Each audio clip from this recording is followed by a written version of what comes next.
ఓం నమ శివాయ. తులారాశివారు మీరు ధనవంతులుగా మారాలి అంటే వెంటనే మేల్కోవాల్సిన సమయం వచ్చేసింది. మీరు చేసే కొన్ని తప్పుల వల్ల మీ ఆర్థిక పరిస్థితి గందరగోళంలో పడుతోంది. మీరు ఎప్పుడైనా గమనించారా? మీరు రేయింబవళ్ళు కష్టపడి పని చేస్తారు, ఎన్నో మార్గాల్లో ధనాన్ని సంపాదిస్తారు. కానీ నెలాఖరు వచ్చేసరికి ఆ డబ్బు ఏమైపోతుంది మీకే అర్థం కాదు. చేతికి వచ్చిన డబ్బు వచ్చినట్లే నీళ్ళల్లా ఖర్చయిపోతుంది. మీరు ఎంత శ్రమించినా, ఎన్ని కొత్త వ్యాపారాలు చేసినా ఆర్థికంగా పైకి రాలేకపోవడానికి గల అసలు కారణం ఏమిటో మీకు తెలుసా? మీరు తెలిసి తెలియక చేస్తున్న కొన్ని భయంకరమైన తప్పులే ఇందుకు ప్రధాన కారణం. నిజానికి ఇవి చాలా చిన్న విషయాలని మీరు అనుకుంటారు. కానీ ఈ చిన్న పొరపాట్లే మీ జీవితంలో అతిపెద్ద ఆర్థిక సంక్షోభానికి దారితీస్తున్నాయి.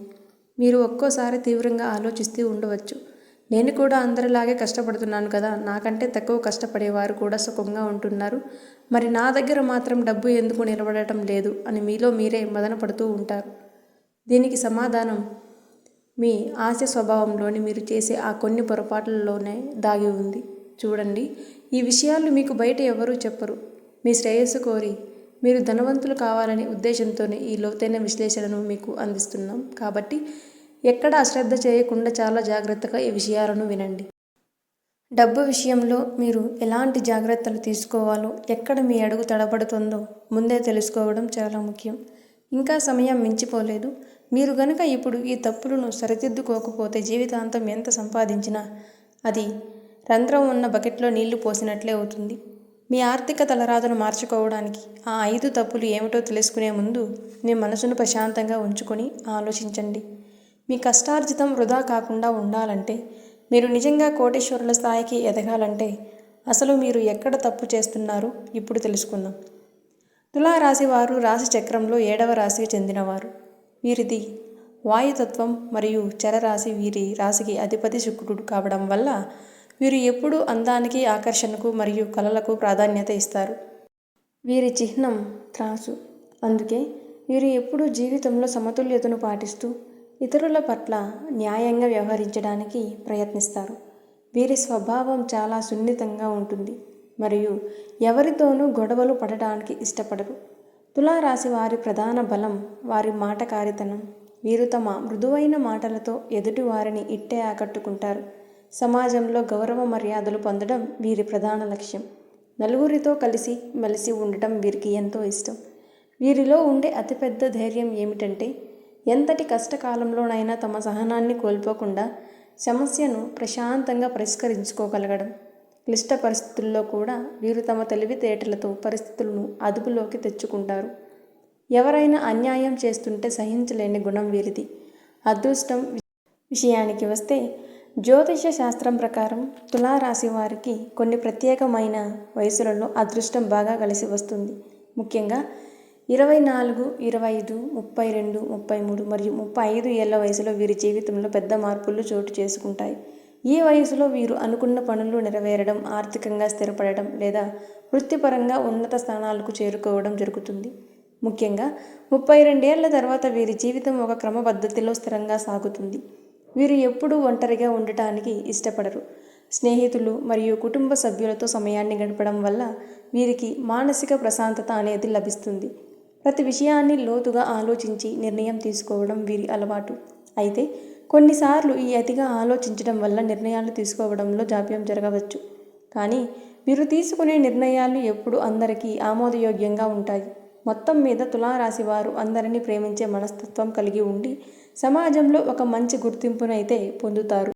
నిరంతరం ఏదో ఒక కొత్త విషయాన్ని నేర్చుకోవాలనే తపన వీరిని అందరికంటే భిన్నంగా నిలబెడుతుంది. వీరికి సంకల్ప బలం చాలా ఎక్కువ. ఏదైనా సాధించాలి అని నిర్ణయించుకుంటే దానికోసం ఎంతటి శ్రమనైనా ఓర్చుకుంటారు. ఈ పట్టుదలే వీరిని విజయ తీరాలకు చేరుస్తుంది. వీరి ధైర్యం కేవలం శారీరకమైనది మాత్రమే కాదు, మానసికమైనది కూడా. ఎంతటి మానసిక ఒత్తిడి ఎదురైనా దానిని చిరునవ్వుతో ఎదుర్కోగల శక్తి వీరి సొంతం. అందుకే తులారాశి వారు ఎక్కడ ఉన్నా ఆ ప్రాంతంలో ఒక సానుకూల వాతావరణం నెలకొంటుంది. అయితే ఈ రాశి వారు జీవితంలో ఆర్థికంగా ఇంకా స్థిరపడాలి, మేము అందరికన్నా గొప్పగా ఎదగాలి అని అనుకుంటే తప్పకుండా ఇప్పుడు చెప్పే విషయాలు జాగ్రత్తగా గమనించండి. డబ్బు అనేది కేవలం ఒక వస్తువు కాదు, అది మన కష్టం, మన సమయం మరియు మన భవిష్యత్తుకు ఒక ప్రతిరూపం. నేటి ఆధునిక ప్రపంచంలో ఆర్థిక స్వేచ్ఛను సాధించడం అనేది ఒక యుద్ధంలా మారింది. ఇక్కడ గెలవాలంటే మన ఖర్చుల పట్ల మనకు పూర్తి అవగాహన అనేది ఉండాలి. మీరు డబ్బు విషయంలో చేయకూడని మొదటి మరియు అతిపెద్ద తప్పు ఇతరులకు చూపించుకోవడం కోసం చేసే ఖర్చు. ఇది నేటి సమాజంలో ఒక అంటువ్యాధిలా విస్తరించింది. మనం ఏ పని చేసినా, ఏ వస్తువు కొన్నా అది మన ప్రాథమిక అవసరం కోసమా లేక సమాజంలో ఒక హోదాను ప్రదర్శించడం కోసమా అని ఒక క్షణం ఆగి ఆలోచించాం. మార్కెట్లో కొత్తగా విడుదలైన ₹1,00,000 స్మార్ట్ఫోన్, ₹1,000 విలువ చేసే బ్రాండెడ్ షూస్ కేవలం ఫోటోలు దిగి సోషల్ మీడియాలో పోస్ట్ చేయడం కోసం, వేళ్ల ఖరీదైన కెఫేలు, ఇవన్నీ నిజానికి మన రోజువారీ జీవనానికి ఎంతవరకు అవసరమో ఎవరికి వారు ప్రశ్నించుకోవాలి.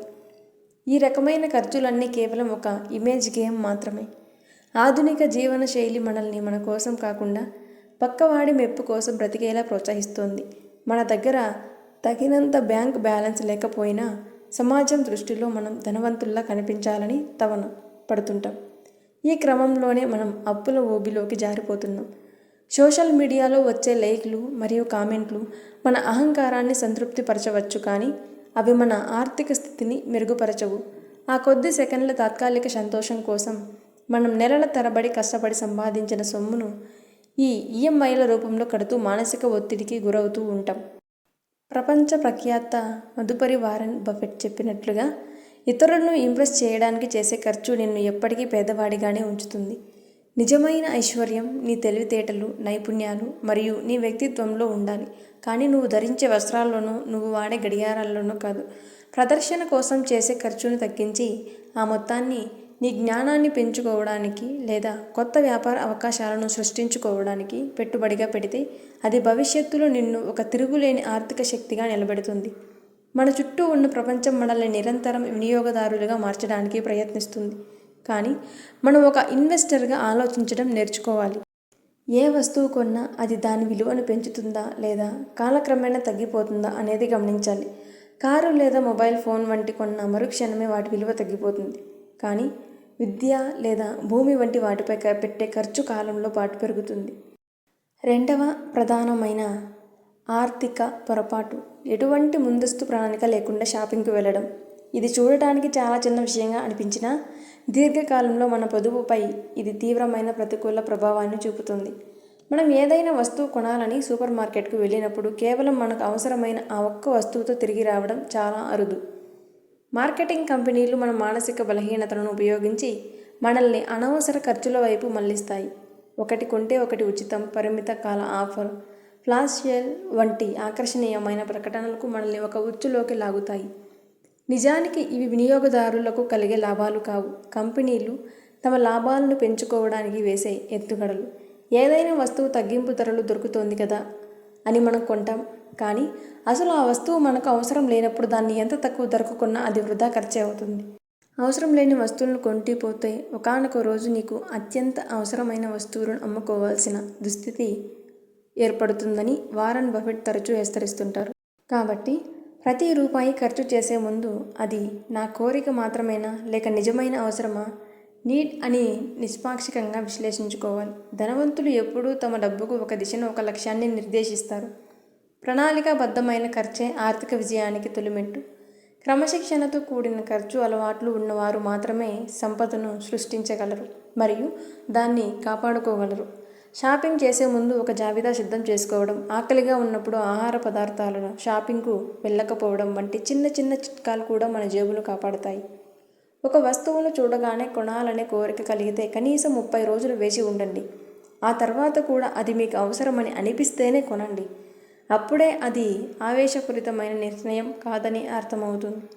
మూడవది, ఈ ఈఎంఐలు మరియు అప్పు చేసే సంస్కృతి నేడు మన సమాజంలో ఒక క్యాన్సర్లా మారుతోంది. ప్రస్తుత కాలంలో అప్పు తీసుకోవడం అనేది ఒక సాధారణ ప్రక్రియగా మారిపోయింది. బ్యాంకులు మరియు ఫైనాన్స్ కంపెనీలు మన ఇంటికి వచ్చి మరీ లోన్లు ఇస్తున్నాయి. ఇప్పుడే అనుభవించండి, తర్వాత చెల్లించండి అనే నినాదాలు మనల్ని భ్రమల్లో ఉంచుతున్నాయి. ఒక చిన్న ఎలక్ట్రానిక్ గ్యారేజ్ నుండి విలాసవంతమైన కార్ల వరకు ప్రతిదీ ఈఎంఐలో లభిస్తోంది. ఈ సులభమైన వాయిదాల పద్ధతి నెమ్మదిగా మనల్ని ఆర్థిక బానిసలుగా మారుస్తుంది. ప్రతి ఈఎంఐ అనేది ఒక అదృశ్య సంఖ్యల లాంటిది. అది నీ ప్రస్తుత ఆదాయాన్ని మాత్రమే కాకుండా నువ్వు భవిష్యత్తులో సంపాదించబోయే ఆదాయాన్ని కూడా ముందే ఖర్చు చేసేలా చేస్తుంది. నెలకు కేవలం కొన్ని వందల రూపాయలే కదా అని మనం ప్రారంభించి ఈ చిన్న చిన్న కిస్తులు నెలాఖరు వచ్చేసరికి మన చేతుల్లో చిల్లిగవ్వ కూడా మిగలకుండా చేస్తాయి. అప్పుల మీద ఆధారపడే జీవితంలో నిజమైన స్వేచ్ఛ ఉండదు. అది తాత్కాలికంగా భౌతిక సుఖాలను ఇవ్వవచ్చు, కానీ లోపల నిరంతర ఆందోళనను, ఒత్తిడిని కలిగిస్తుంది.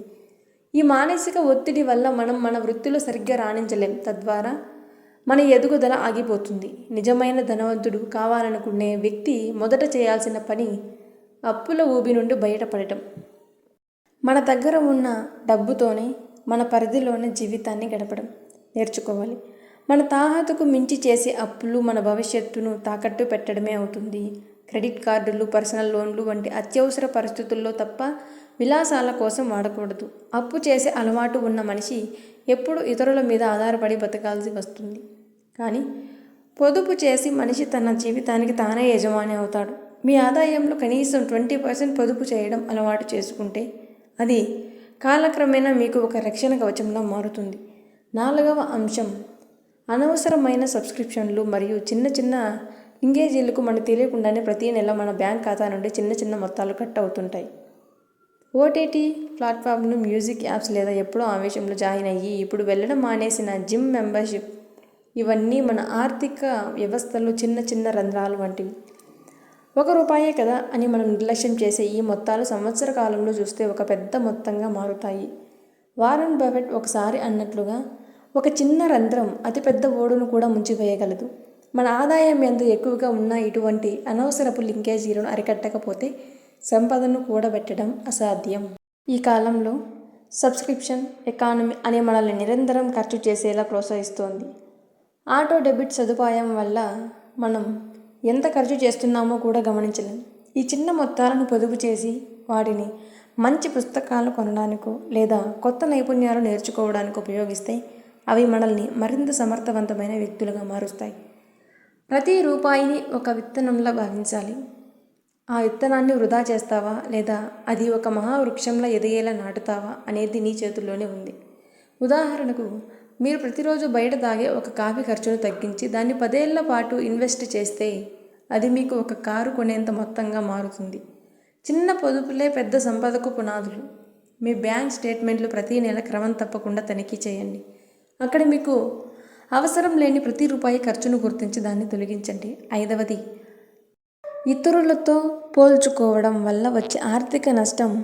మానవ సహజమైన అసూయ మరియు పోటీతత్వం మనల్ని తప్పుడు నిర్ణయాల వైపు నడిపిస్తాయి.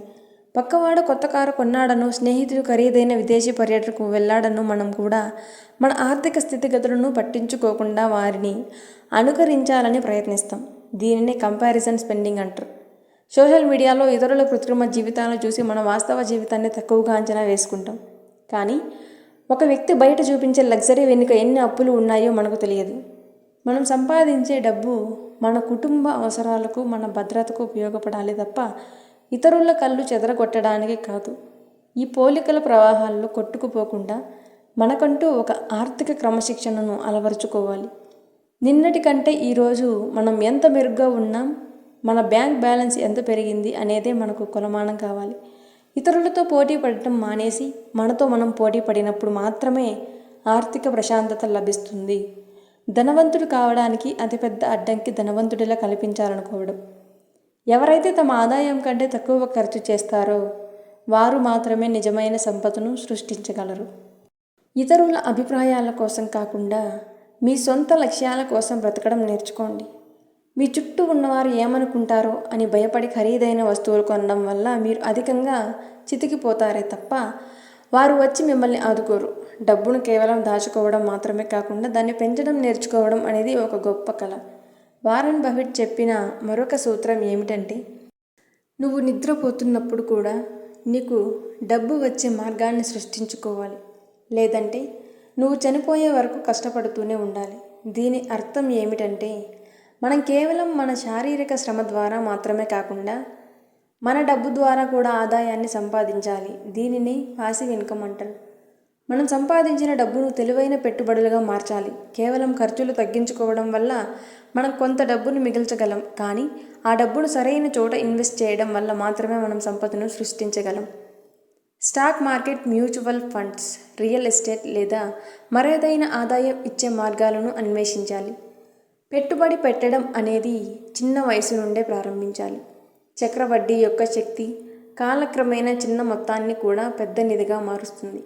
ఉదాహరణకు, మీరు 20 ఏళ్ల వయసులో నెలకు ₹1000 ఇన్వెస్ట్ చేయడం ప్రారంభిస్తే 60 ఏళ్ల నాటికి అది కోట్లలోకి మారుతుంది. కానీ అదే పనిని 40 ఏళ్ల వయసులో ప్రారంభిస్తే ఆ ఫలితం చాలా తక్కువగా ఉంటుంది. కాబట్టి కాలమే పెట్టుబడిదారుడికి అతిపెద్ద ఆయుధం. ఆర్థిక క్రమశిక్షణ అనేది ఒక రోజులో వచ్చేది కాదు. అది ఒక నిరంతర ప్రక్రియ. మన ఆలోచన విధానంలో మార్పు వచ్చినప్పుడే మన ఆర్థిక స్థితిలో మార్పు వస్తుంది. విలాసాల కంటే విజ్ఞానానికి, ప్రదర్శన కంటే పొదుపునకు ప్రాధాన్యత ఇచ్చిన వారు ఎవరూ జీవితంలో ఓడిపోలేదు. మన చుట్టూ ఉన్న ప్రకటనలు మనల్ని నిరంతరం వస్తువుల మీద వ్యామోహం పెంచుకునేలా చేస్తాయి. కానీ నిజమైన ఆనందం వస్తువుల్లో లేదు, ఆర్థిక భద్రతలో ఉంది. మీ బ్యాంక్ ఖాతాలో అత్యవసర పరిస్థితుల కోసం కనీస 6 నెలల ఖర్చులకు సరిపడా నిధిని ఉంచుకోవాలి. ఇది మీకు ఆకస్మికంగా ఉద్యోగం పోయినా లేదా ఏదైనా అనారోగ్యం పాలైనా భరోసానిస్తుంది. అప్పులు లేని జీవితం, సరిపడా పొదుపు మరియు పెరుగుతున్న పెట్టుబడులు, ఈ 3 సూత్రాలే మిమ్మల్ని నిజమైన ధనవంతుడిని చేస్తాయి. లోకం ఏమనుకున్నా సరే మీ ఆర్థిక ప్రణాళిక మీ చేతుల్లో ఉండాలి. ఆర్థిక ప్రయాణంలో ఓర్పు మరియు నిలకడ చాలా ముఖ్యం. చాలామంది పొదుపు చేయడం ప్రారంభించిన కొద్ది రోజులకే ఫలితాలు ఆశించి నిరాశ చెందుతూ ఉంటారు. ఈ విధంగా కానీ సంపద సృష్టి అనేది రాత్రికి రాత్రి జరిగే అద్భుతం కాదు. ఇది ఒక సుదీర్ఘమైన ప్రయాణం. ప్రతి నెల క్రమం తప్పకుండా కొంత మొత్తాన్ని పక్కన పెట్టడం, అనవసర ఖర్చులను కత్తిరించడం వంటి పనులు చిన్నవిగా అనిపించినా కాలక్రమేణా ఇవే మీ జీవితాన్ని మారుస్తాయి. డబ్బు నిర్వహణ గురించి నిరంతరం చదువుతుండాలి. గొప్ప ఆర్థికవేత్తల సలహాలను గమనిస్తుండాలి. మన దగ్గర ఎంత డబ్బు ఉందనే దానికంటే ఆ డబ్బును మనం ఎలా వాడుతున్నాం అనేదే మన భవిష్యత్తును నిర్ణయిస్తుంది. ఆర్థిక అక్షరాస్యత అనేది కేవలం అంకెలకు సంబంధించినది కాదు. అది మన ప్రవర్తనకు మరియు అలవాట్లకు సంబంధించింది. మన అలవాట్లను మార్చుకుంటే మన తలరాతను మనమే మార్చుకోవచ్చు. కాబట్టి ఆడంబరాలకు స్వస్తి చెప్పి ఒక అర్థవంతమైన మరియు ఆర్థికంగా సురక్షితమైన జీవితం వైపు అడుగులు వేయండి. మీ ఆర్థిక ప్రణాళికే మీ విజయానికి పునాది కావాలి. భవిష్యత్తులో వచ్చే ఆర్థిక ఇబ్బందుల నుండి మిమ్మల్ని కాపాడేది మీ పొదుపు మాత్రమేనని గుర్తించండి. ముగింపుగా, డబ్బు విషయంలో మనం చేసే తప్పులే మనల్ని పేదరికంలో ఉంచుతాయి. కేవలం ఎక్కువ సంపాదించడం వల్ల ఎవరూ ధనవంతులు కాలేరు. సంపాదించిన దాంట్లో ఎంత మిగిల్చారు, ఎంత తెలివిగా పెట్టుబడి పెట్టారు అనేదే ముఖ్యం. మీ అవసరాలకు మరియు కోరికలకు మధ్య ఉన్న వ్యత్యాసాన్ని గుర్తించండి. సమాజం కోసం కాకుండా మీ కుటుంబం కోసం, మీ ప్రశాంతత కోసం బ్రతకండి. ఆర్థిక క్రమశిక్షణ ఒక శిక్షగా కాకుండా ఒక జీవన శైలిగా మార్చుకోండి. మీరు ఈరోజు చేసే చిన్న త్యాగం రేపు మీకు అపరిమితమైన స్వేచ్ఛను ఇస్తుంది. వారన్ బఫెట్ వంటి వారు నేటికి సాధారణ జీవితాన్ని గడుపుతున్నారంటే దానికి కారణం వారికి డబ్బు విలువ తెలుసు. ఆ విలువను మనం కూడా గ్రహిస్తే ఆర్థిక విజయం మన వెంటే ఉంటుంది. మీ జీవితాన్ని తదుపరి స్థాయికి తీసుకెళ్లడానికి ఈ క్షణమే నిర్ణయం తీసుకోండి. పొదుపును ప్రారంభించండి, అనవసరమైన ఖర్చులను ఆపండి మరియు సంపదను సృష్టించే దిశగా అడుగులు వేయండి. నిలకడగా ఉండే శ్రమ, క్రమశిక్షణ కలిగిన పొదుపు మరియు తెలివైన పెట్టుబడి, ఈ 3 కలిస్తేనే మీరు కోరుకున్న ఆర్థిక స్వర్గం సాధ్యమవుతుంది. మీ ఆర్థిక ప్రయాణం ఈ రోజే మొదలై విజయవంతంగా సాగాలని ఆశిస్తున్నాను. ఈ వీడియో కనుక మీకు నచ్చినట్లయితే లైక్ చేయండి, సబ్స్క్రైబ్ చేసుకోండి, ఛానల్కి సపోర్ట్ అనేది చేయండి.